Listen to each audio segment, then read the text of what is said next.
ladies and gentlemen, y'all know every now and then I like to teach y'all a little something. I like to hold you down a little something, you know what I mean? Now, on the interconnect, on the internet, I've been hearing a lot about, you know what they said, people, a lot of back and forth about the critical race theory. The people saying that we don't want to teach critical race theory. Other people saying, hey, look, we need to teach this. The children need to understand. We tired of racism and we need to teach the truth about it. Open it up and unfurl everything so everybody can understand and know. And then a lot of people saying, well, we don't want to teach it because we don't want the children to get uncomfortable. Newsflash. Children are taught to hate.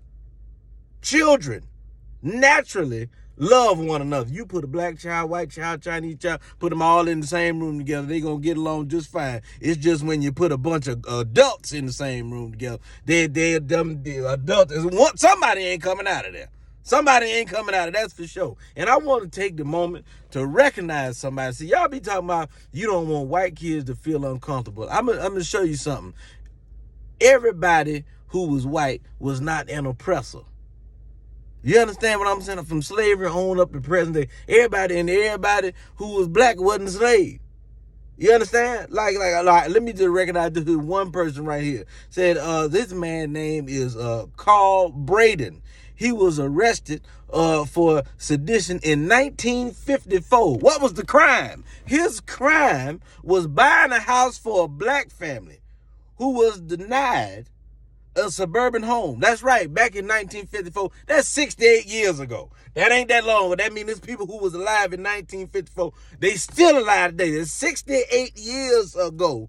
Black folks could not buy homes wherever they wanted to. It was illegal. That was called discrimination. You understand what I'm based on race. So what they did, this was a white man now. This what they did. They sentenced him to 15 years.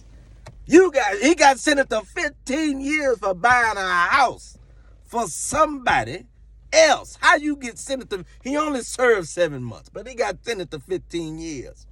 You understand what I'm saying? They said Mr. Braden fought intolerance and bigotry and risked his own freedom. See, that's a white guy. There were many, many, many white people.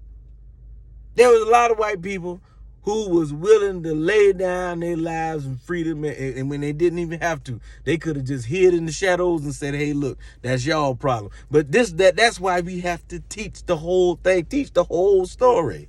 Teach about what happened, teach about the people that stood up. Yes, these were the rules, these were the laws, and these are the people who resisted. This is what happened. Open it all up.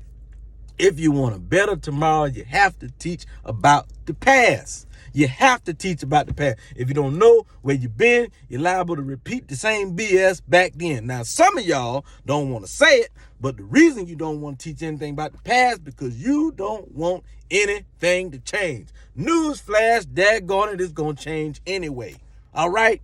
Now, if you want a better tomorrow, if you don't want this poison in America called hatred and racism and bigotry to come and bite you or bite your children in the butt, then we have to cut open the wound and let the poison out.